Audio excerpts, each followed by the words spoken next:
Guys, ayan, so stop over kami dito ngayon sa may Petron. Anong pangalan? Ang pangalan ng puntahan? Baka saan makarating tayo yan? Sigurado ka dyan ha. Vitals to, magaling to. Anong pangalan? SM Cabanatuan. SM ka ba na to? Meron kasi namili ko, di ba? We're going to Magsasabi pa SM yan siya Cabanatuan namin. now. SM Cabanatuan, Philippines. Exit on the right. Manok pa talaga siya.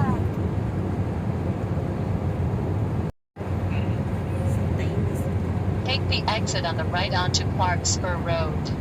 Sa Clark naman tayo pinapa-exit ngayon. Take the exit on the right.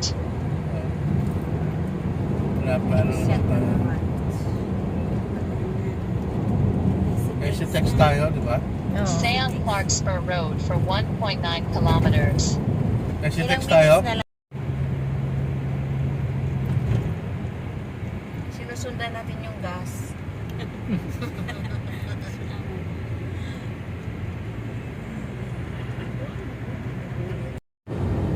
Yung breed na yon, yun yung nagpo-produce na maraming gatas. Kaya may mga gatas ng kalabaw na marami. Guys, andito na kami sa SM Cabanatuan. Ayan. Maghanap lang kami ng parking. Where is the location? Ayan. Welcome Cabanatuan. Wala ka naman ang braso, nakakayo. Para sa akin. Para sa dami yung... Braso na ng braso. Tumaba nga ako. Ewan ko ba? Saan laki na tinaba ko eh. Ayan. Si Ma'am Ai. My manager. My agent. Ayan. So, kasama ang grupo ng Popo. Kasama ang kiddos. Hey guys.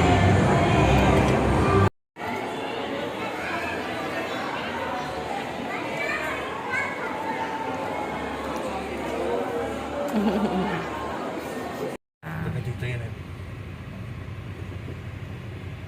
Goodbye, Mas maganda magdala SM. kanan eh. Masirap kaliwa oh. We're going to Tabalera.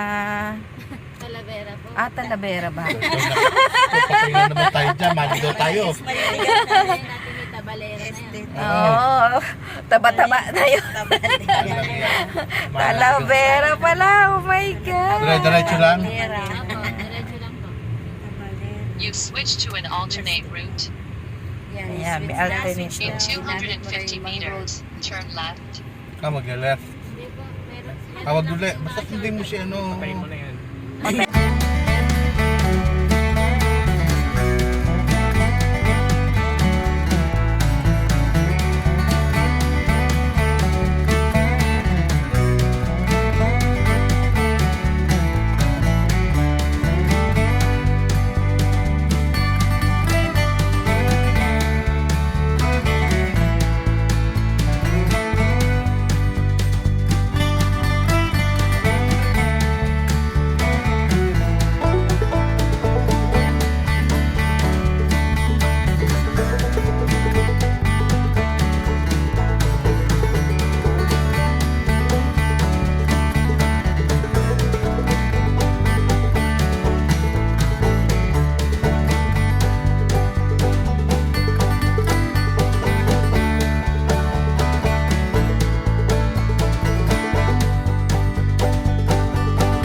guys, andito na kami ngayon sa Talavera.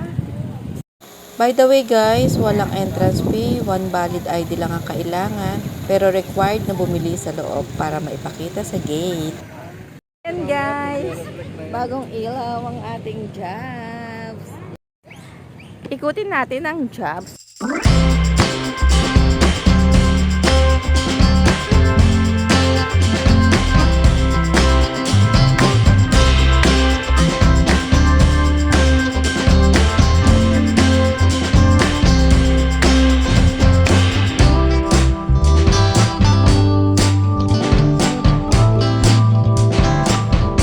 Guys, ang ganda-ganda ng view dito sa Jobs.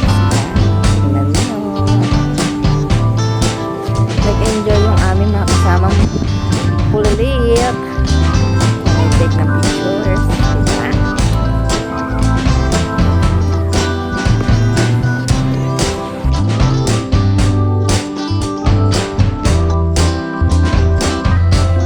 Guys, picture-picture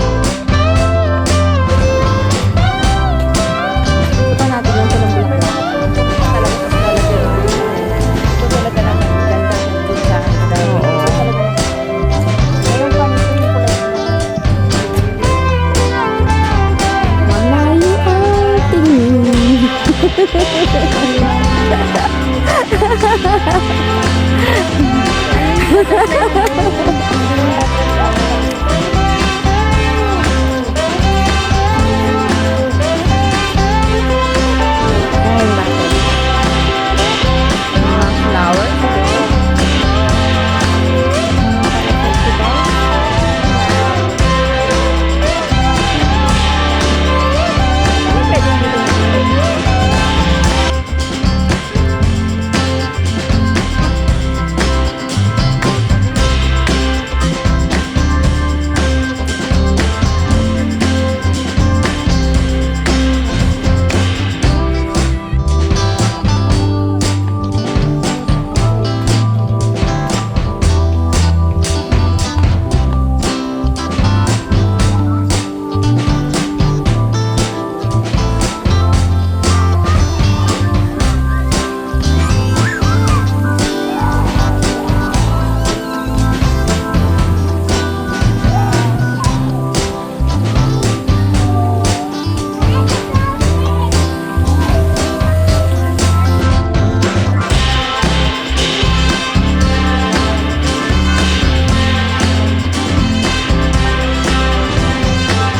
Opo. Diyan na lang po. Lagay niyo lang po.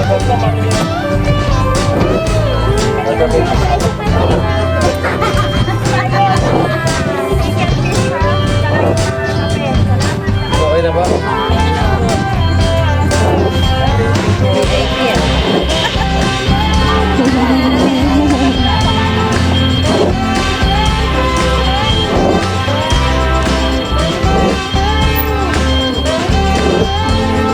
Umuulan.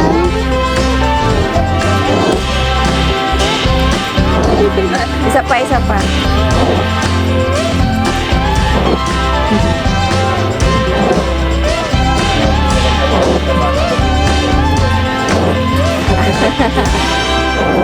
So yun guys, masaya naman ang experience at maayos ang lugar. Pero honest feedback lang, medyo pricey talaga ang food sa resto. Sana magkaroon pa sila ng mas budget-friendly options para mas sulit ang pagbisita. Thank you for watching!